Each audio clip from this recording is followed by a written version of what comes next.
Palma's powers is very important, but also very powerful.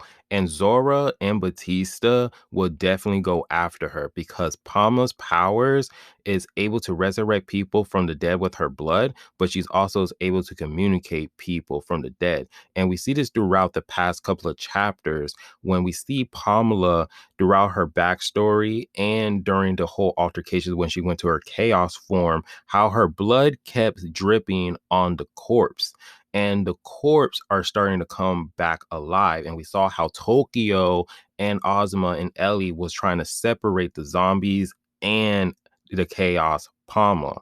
And it's just really just showcase that her blood is definitely is able to like actually has like a connection on bringing back people from the dead. And even her backstory when we saw glimpses of it, how she's able to do that and how she's able to communicate with them as well, especially when she has like these nightmares.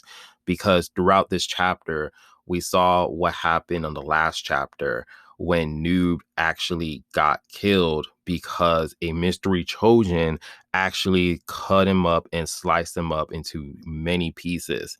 And so Noob is dead, and Tokyo's investigation and plan on getting a lead is actually going back to square one, where they got pretty much no information at all, and they pretty much have to go back from scratch. And times is running out for Tokyo's investigation.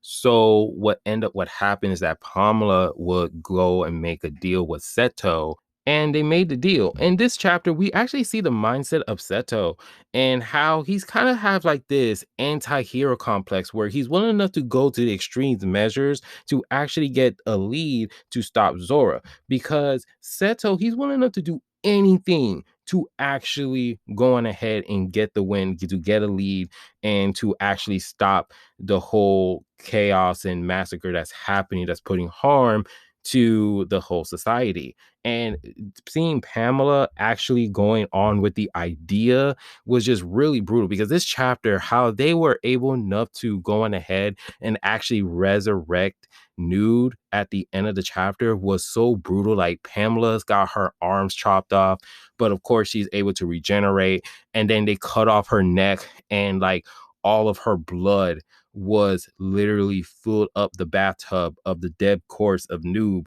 And we see how Noob is actually resurrect towards the end of the chapter as he's yelling and screaming. And so Seto's like plan actually works, but just seeing the interactions between Tokyo and Azuma after having with Seto, they're just like, bro, like, are you sure about this? This is a ethical standpoint. Like, and then we see Seto, he's stating that it is critical for our investigation and that we don't have time to get lectures on morals from the higher ups. If we let ourselves be limited by collective morals, then we will come to a standstill and grow weaker and decline. Heroes and geniuses, part from a revolutionary morality, are surpassed by the ideology of the massive. And it is the truth indicate through history. And this is where I actually see how Seto is a badass and he's a person that you do not want to mess with. As he says that we are Chojins, we are the higher ethic viewpoints that transcends the law, and that we have a duty and qualifications to act in the judgment in this case. And so Seto, he's just dead set on doing what he needs to do so that way they can go on ahead and get this lead, because they've made a deal with Nude that they will go on ahead and resurrect him by actually cutting off the limbs of Pamela so all her blood can fill up the bathtub. But also too, they're willing enough to cut off her neck, so they slice her neck and all the blood fills the bathtub, and we see that the blood is boiling. In Tokyo, he is freaking out. He's just like telling Pamela to like like heal herself, like regenerate herself, like hurry, say it.